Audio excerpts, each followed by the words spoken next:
Shalom and welcome to Back to the Basics. I always said and believe that it's important to know whose you are, then who you are, and then your function, because we have gotten away from knowing our function, and the world has done a great job at blurring the lines of the original way Yah created us to function. So let's talk about it. Today I wanted to talk about Noah, because it's important to not only know who you are, but to choose the right mate. Why? Because it could cost you your life. I knew as a teenager or a young adult that whoever I married, they're going to change my whole family lineage. So, nobody's perfect, but you want to make sure that, that covering is not on to death, but to double life in Yah spiritually, and a fruitful life physically. And so the story that I'm going to use as an example, which is Noah. And so I want to start by reading a few things. So we'll be in Genesis, chapter 5, verses 28 to 30. Also chapter 6, verses 8 through 13, and verse 17 through 18. So get your word out. Back to the basics is just little snippets of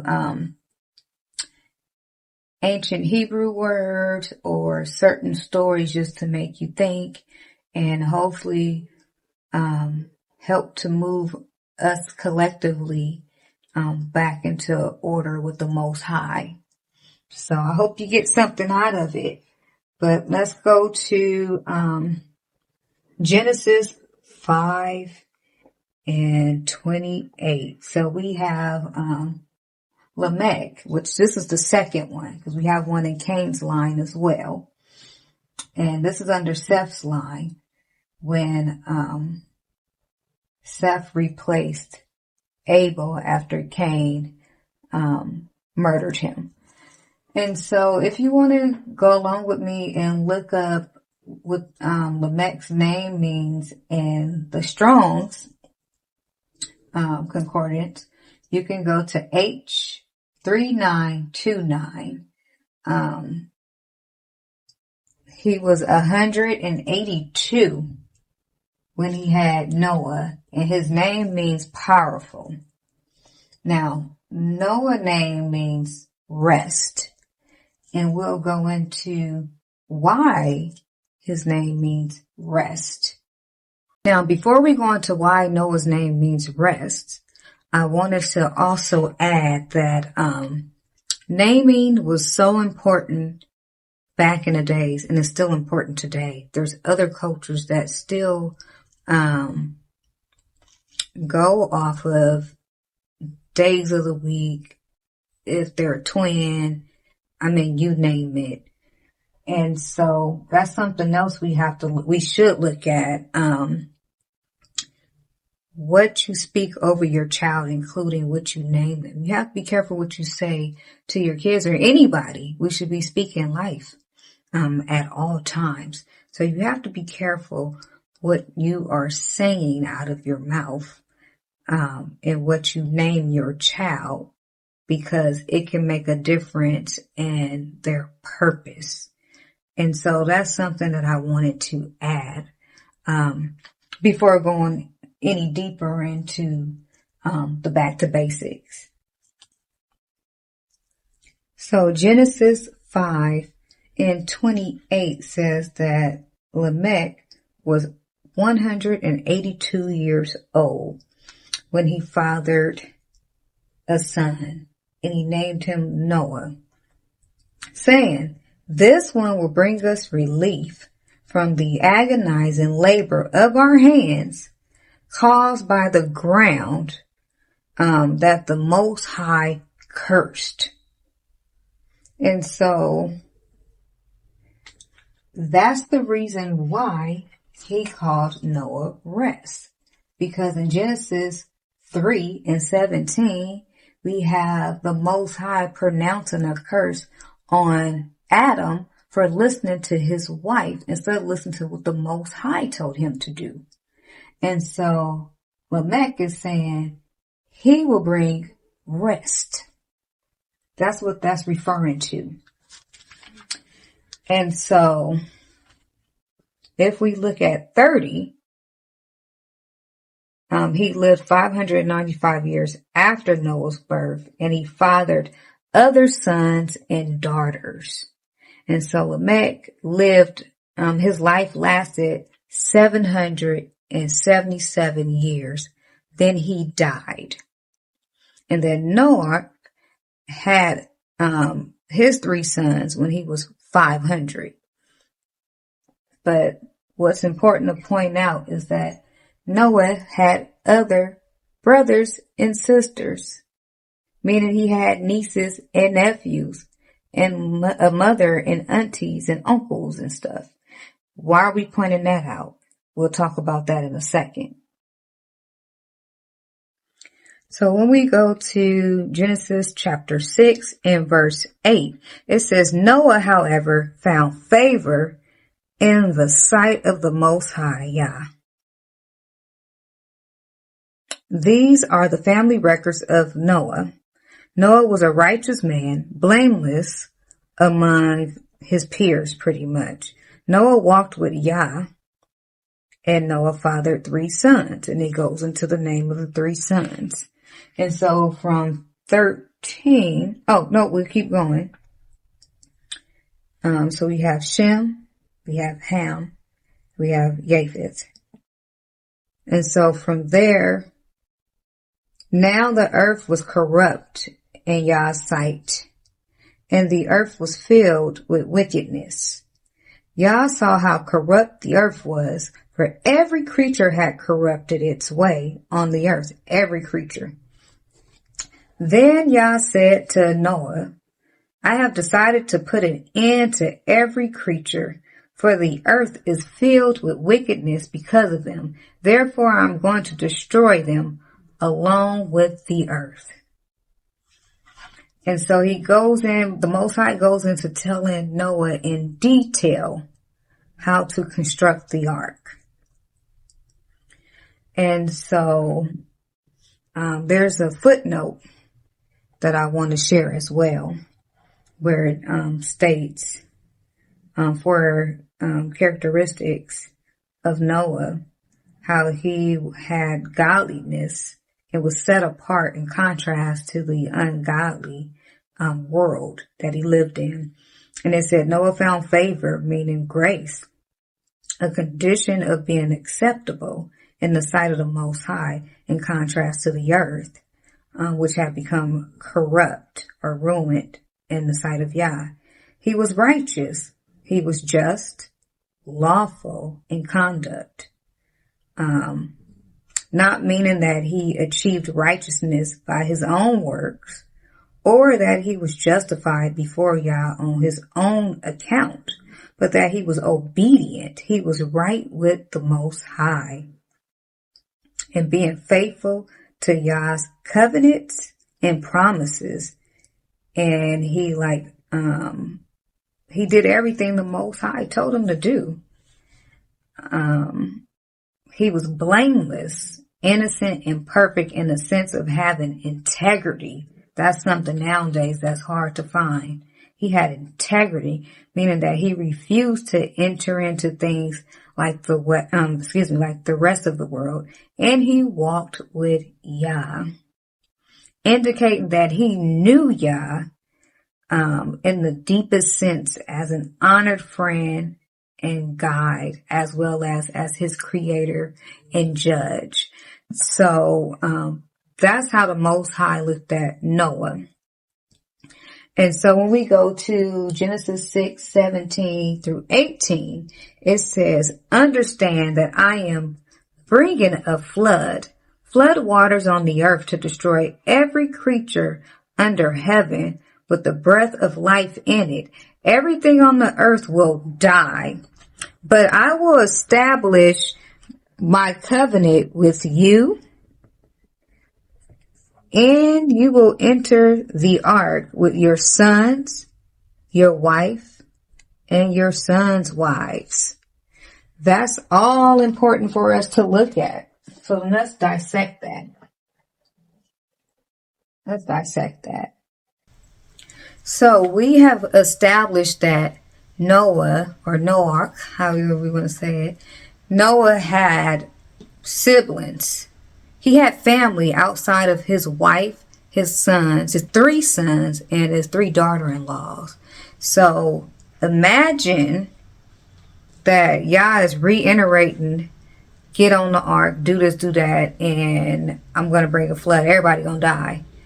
And your siblings, your aunties, your uncles, your cousins, your friends, they all are going to be drowned and left behind. So imagine what he was dealing with. That's probably one of the reasons that why he had a drink after he got off the ark. But imagine the thought process that he's going through, that he's going to lose all of this because they weren't under the right covering. They wasn't attached to Noah, nor were they attached to the Most High as their covering. And so the ones under his covering is with the Most High and were able to get on the ark. So imagine you hear your family members banging on the ark to get in. Let me in, Noah. Banging on the door, but it's already shut. That's also a typology of Yahusha being the way and the truth and the dalet, the door for us to go into. And we want to go on there before the door shuts and it's too late for us. And so that's another thing that was symbolic about, the ark, is that door, you don't want it to shut on you. You want to be prepared at all times. You don't want to be caught up in the wickedness of the world and have this happen and watch your family, your friends, and everybody get shut out. So it's important to not force things on other people, but let them know that Yah loves them and that he is real and that he is sending the bridegroom, his son, back for his people. And so when we choose as women to accept, or as a male to look for or pursue a woman, we have to make sure that we trust them to trust Yah and be willing to follow. But you want to make sure that you're following them to life and not death. Remember, the mate that we choose literally affects the life of us and our children and our children's children. So blessings or curses. Outside of that, the family that you roll with can make a difference. You see, the rest of the family wasn't rolling with Noah, and they wasn't under the same covering as him, and they got left out. If we look at another story, and you can look at it on your own time in Genesis, but when Abraham was speaking on the behalf of Lot, Yah allowed Lot to live. But what happened to his wife? She looked back and turned into what? A pillar of salt. But she was already covered by her husband, who was covered by his family member that was covered by the Most High. So it's important to not only choose the right mate, but roll with the right people. That's what we learned today. I hope we learned that today. Little bit of statistics.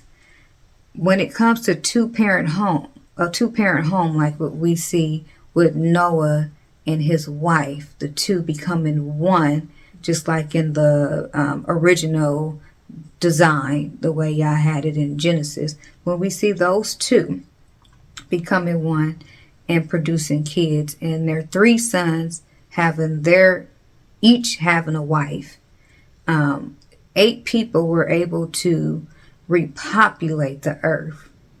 Not only that, but we see whole families, 2-parent homes, that's going to be released off of the ark. Why is that important? Because in today's time, the prison percentage goes way down when you come from a 2-parent home, especially when it's biological parents. Financially, it goes way down when you don't have a 2-parent home, which would make sense because you have one income coming in. College-wise, if you come from a 2-parent home, especially your biological parents, you're most likely to go to college and do well. In 1-parent homes, you're worse off on average versus both parents, regardless of the parents' race or educational background. And there's even more statistics that you can look up. You get stories where people have success stories, but that's not always. Now we have the different social media platforms and different things, and people are making it work, and they're doing what they got to do. And they have more support like they did in the past. It was about the collective group and not an individual. So we're getting back to that aspect. It takes a tribe. It takes a group, a community to help raise a child. But that's just a few statistics. I didn't do the percentages, but that's some more homework for you. But overall, and just from this story, the moral of it is be careful who you choose. Not only who you choose, but look at the family. Because as you can see, Noah had 3 sons. And those 3 sons were covered and their wives were covered thanks to their father. Thanks to the father having Abba Father as his head. So it trickled down. So you want to make sure, even if you can, the parents are covered to bless the kids. And he was able to bless them as adult kids, but they were still his seed. So that blessing flowed down. So that's what we want to experience in 2023. So I hope you enjoyed this lesson. And until next time, shalom.